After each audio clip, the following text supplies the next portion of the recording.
हाँ। खुश आमदीद बच्चों, खुश आमदीद नाजरीन। जो बच्चे या जो नाजरीन शुरू से लेकर अब तक वीडियो देखे हैं उन्हें पता होगा कि अब तक हमने 30 वीडियो डाले हैं और हमने शुरू किया था उर्दू के अल्फ़ाबेट से। तो अगर शुरू से देखे होंगे जो बच्चे, उन्हें बहुत सारी बातें मालूम हो गई होंगी। और मेरी ख्वाहिश ये है कि उर्दू में जो भी चीज़ें हैं, जो सवाल पैदा हो सकते हैं, वो आपको बताई जाए। तो हरूफ मैंने पढ़ाया था कि उर्दू में अल्फ़ाबेट में कितने किस्म के अल्फ़ाबेट होते हैं। तो हरूफ तहज्जी जिसको कहते हैं, उर्दू अल्फ़ाबेट को हरूफ तहज्जी कहते हैं। हरूफ तहज्जी दो तरह के होते हैं, हरूफ मुफरद और हरूफ मुरक्कब। ये मैं पढ़ा चुका हूँ। जो शुरू में जो वीडियो देखे होंगे उन्हें पता होगा। फिर नोक्ता के बारे में भी मैंने बताया है कि उर्दू के हरूफ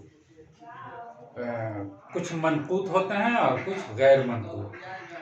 मनकूत कहते हैं जिस पर नोक्ता लगा होता है, और जिसमें नोक्ता नहीं लगा होता है उसको गैर मनकूत कहते हैं। दोनों की तादाद 18 है और हरूफ मुरक्कब की तादाद 14 है, जिसमें दो हरूफ मिलकर ये बनते हैं। इनके बारे में कहा जाता है कि ये हिंदी के अक्षर हैं, हिंदी के हर्फ लिए गए हैं, जैसे भ, फ, थ, ठ वगैरह। फिर अलिफ की किस्में भी मैंने पढ़ाया है। अलिफ की दो किस्में होती हैं, ममदूदा और मकसूरा। ममदूदा जो खींच कर पढ़ा जाए और उस पर मद लगा हो, और मकसूरा जो अलिफ अपनी असली हालत में हो और उस अलिफ को खींचकर नहीं पढ़ा जाता है। ये भी मैंने पढ़ा लिया है। नून की कितनी किस्में होती हैं ये भी आपको बता चुके हैं। नून की दो किस्में होती हैं, नून जाहिर और नून गुन्ना। और नून जाहिर साफ साफ पढ़ा जाता है और नून गुन्ना की आवाज नाक से आती है। फिर वाव की किस्में भी मैंने पढ़ाई हैं। वाव की 3 किस्में होती हैं, वाव मारूफ, वाव मजहूल और वाव मादूला। तो वाव मारूफ जिसको खींचकर पढ़ा जाए, जैसे खूब, दूर, इस तरह के अल्फाज में वाव मारूफ है। और वाव मजहूल जिसका पेश खींच कर ना पढ़ा जाए उसको वाव मजहूल कहते हैं, जैसे जोर, शोर।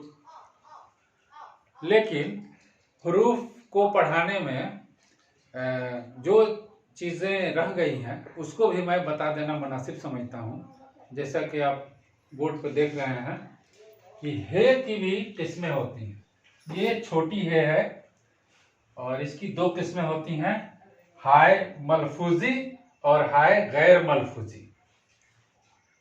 हाय मलफूजी वह हे है जो तलफ्फुज में आए और पढ़ा भी जाए, लिखा भी जाए, उसको हम कहते हैं हाय मलफूजी।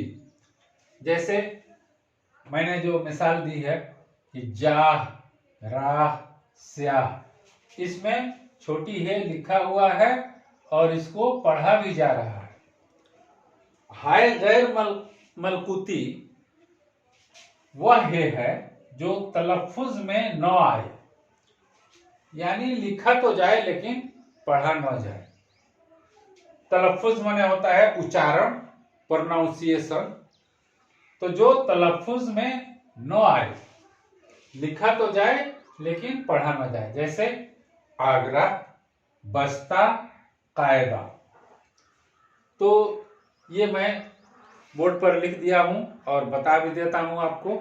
इसकी किस्में भी आप याद कर लेंगे। और एराब भी हम आपको पढ़ा चुके हैं। एराब 8 तरह के होते हैं, जैसे जबर, जेर, पेश, मद, जज्म, तशदीद, तनवीन, वक्फ। या वक्फे ताम। तो एराब में एक चीज छूट गई है। असल बात यह है कि शुरू के दिनों में इम्तहान सामने था, इसलिए मैंने जो खास टॉपिक थे, खास सबक थे, उसको मैंने पढ़ाया और कुछ चीज़ें रह गई। और मैं ये चाहता हूँ, मेरी ये कोशिश है कि उर्दू से मुताल्लिक कोई भी चीज़ बाकी ना रह जाए, क्योंकि उर्दू बच्चों के लिए उर्दू की जो इमारत खड़ी हो वो उसकी बुनियाद मजबूत हो। तो बुनियादी बातें जानना बेहद ज़रूरी है, एक तो जानकारी के लिए भी, और जो इम्तहानात होते हैं, चाहे वो मैट्रिक का इम्तहान हो, इंटर का हो या ग्रेजुएशन का हो, या फिर उर्दू टीचर की बहाली के लिए स्पेशल उर्दू का एग्ज़ाम होता है, तो ऑब्जेक्टिव क्वेश्चन जो आते हैं उसमें इन छोटी छोटी चीज़ों के बारे में भी सवाल किया जाता है। तो अगर हर चीज़ को आप जानेंगे, याद करेंगे, तो मुस्तकबिल में आपके लिए बहुत फायदेमंद होगा। फिर तो मैं तनवीन के बारे में चाहता हूं कि आपको मालूमात दे दूं। तनवीन यह अलामत दो ज़बर, दो ज़ेर या दो पेश की शक्ल में होती है। यानी किसी हर्फ के ऊपर अगर दो ज़बर है, जैसे यहाँ दो ज़बर है, दो ज़ेर है और फिर दो पेश है, एक सीधा पेश है और एक उल्टा पेश है, तो इसको हम कहेंगे तनवीन। क्या कहेंगे? तनवीन। आपसे सवाल पूछा जाए कि कुछ अल्फाज दे दिए जाएं और पूछा जाए कि इनमें तनवीन कौन है, तो उसकी निशानदेही आप आसानी से कर सकते हैं। तो दो ज़बर, दो ज़ेर और दो पेश को ही तनवीन कहते हैं। जैसे कुछ अल्फाज हमने मिसाल में लिखे हैं, जैसे कसदन, तो अलिफ के ऊपर दो ज़बर है, तो इसकी आवाज भी आप महसूस करेंगे कि इसको कैसे पढ़ा जाता है। कसदन, तकरीबन, इत्तफाकन। तो इस तरह से ये ऊपर जो लगे हैं दो दो ज़बर, ये तनवीन है। ज़ेर वाले अल्फाज भी मिलते हैं, लेकिन खास तौर से ये उर्दू में मिलते हैं। उर्दू में नहीं मिलते हैं, अरबी में मिलते हैं दो ज़ेर वाले। ज्यादातर अल्फाज उर्दू में दो ज़बर वाले मिलते हैं। जैसे अरबी का ये लफ्ज है रैबिन, जुल्मातिन, अजाबुन, जिक्रुन, तो नीचे दो ज़ेर है, ये भी तनवीन है। जुल्मातिन, ये भी तनवीन है। अजाबुन में दो पेश लगा है, ये भी तनवीन है, और जिक्रुन में भी है। तो इस तरह से आप तनवीन को भी समझ गए होंगे। एक और इराब में बच रहा है तशदीद। तो तशदीद आप उर्दू की किताब जब पढ़ते होंगे तो कुछ लफ्जों के ऊपर तशदीद लिखा होता है। तशदीद की तारीफ यह है कि ये अलामत किसी हर्फ के ऊपर होती है और इसको दो बार पढ़ा जाता है। यानी किसी लफ्ज में कोई हर्फ दो बार अगर पढ़ा जाए तो वहां तशदीद की जरूरत पड़ती है, तशदीद लगाना वहां लाजिम हो जाता है। जैसे ये लफ्ज देखें, हिम्मत, यानी मीम को दो बार पढ़ा जा रहा है, इसलिए यहां इराब लगाना जरूरी है। कौन इराब? तशदीद। इसकी शक्ल ऐसे होती है, ये तशदीद है। तो जहां दो हर्फ को पढ़ा जाए किसी लफ्ज में और उस पर तशदीद हो, तो इस तशदीद को तनवीन कहेंगे। इज्जत, आप महसूस कर रहे होंगे कि जे को दो बार पढ़ा जा रहा है, दो बार इसकी आवाज निकल रही। इज्जत, इसलिए यहां तशदीद लगा है। पक्का, पक्का में काफ के ऊपर तशदीद लगा है। क्यों लगा है? क्योंकि काफ को दो बार पढ़ा जा रहा है। तो तशदीद हम वहीं लगाते हैं जब किसी हर्फ को 2 बार पढ़ा जाए। तो इस तरह से आप तशदीद भी समझ गए होंगे। तो इन बातों को याद रखना है और इसको कॉपी पर भी लिख लेना है, इसको बार बार पढ़ना है। मैं आपसे फिर एक बार कह रहा हूँ कि मेरी कोशिश ये है कि उर्दू की इमारत आपके लिए जो खड़ी हो उसकी बुनियाद मजबूत हो और वो इमारत भी मजबूत हो, ताकि आने वाला कोई भी सबक आपके लिए आसान होता जाए। और ख़ास तौर से इम्तहान के लिए भी ये ज़रूरी है। इम्तहान में इस साल के पेपर मैंने देखा, उसमें कुछ सवाल हरफों से मुताल्लिक या लफ्ज़ों से मुताल्लिक, फिर और भी दीगर जो चीज़ हमने पढ़ाया है उसमें से सवाल आए थे। एक बात और, जो लोग शुरू से देखे होंगे, हाँ एक बात मैं आपसे गुजारिश करना चाहता हूँ कि वीडियो देखें तो सीरियली देखें।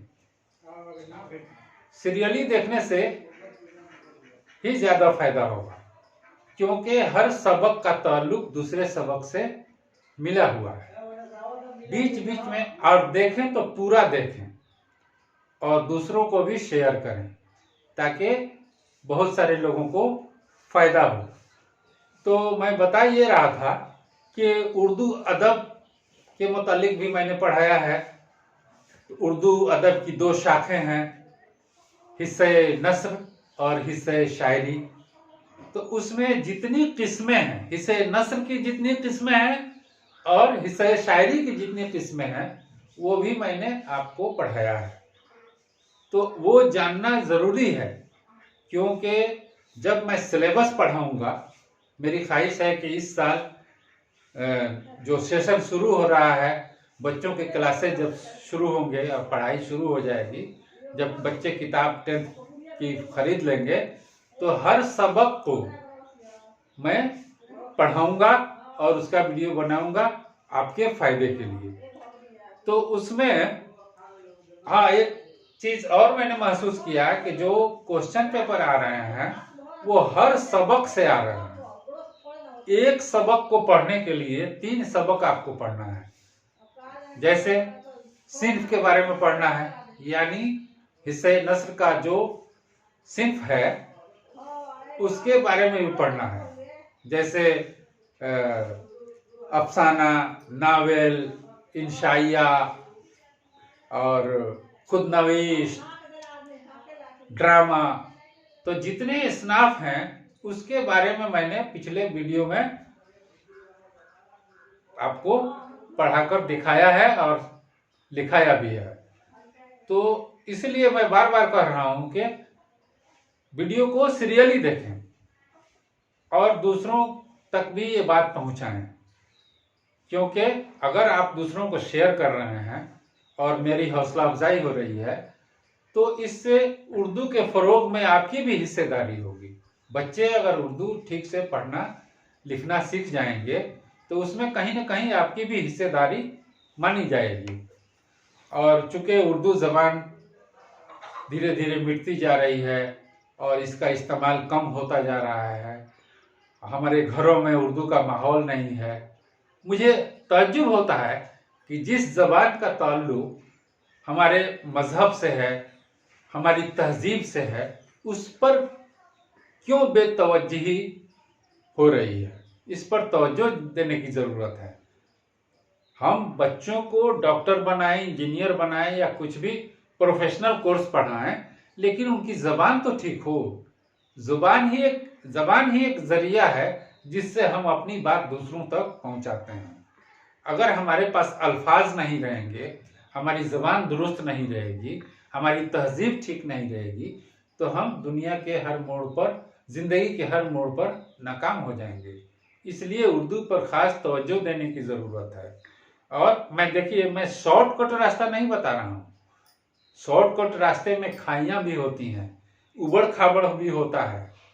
इसलिए आप जो हमवार रास्ता है, जो सीधा रास्ता है, उसको पकड़िए और उसको तवज्जो दीजिए और सबक को सीरियली देखिए।